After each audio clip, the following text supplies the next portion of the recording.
வணக்கம். இது சென்டனி பசிலிக்கை பற்றி நான் உங்களுக்கு ஏற்கனவே காணொளி 2 போட்டிருக்கிறேன். ஒன்று இப்போ போன கிட்டடியில் போட்டது கல்லறையை பற்றி, அதுன்ற மீதி தான் இது. இங்கே என்னென்னு சொன்னால் 43 ராஜாக்களும், அதாவது அரசர்களும், 32 ராணிகள், 60 இளவரசர்கள் மற்றும் இளவரசிகள், பிறகு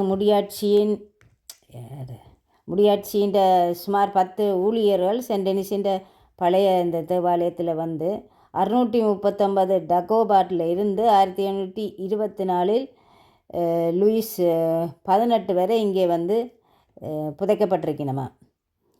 தொடர்ந்து பாருங்கள். நன்றி, வணக்கம்.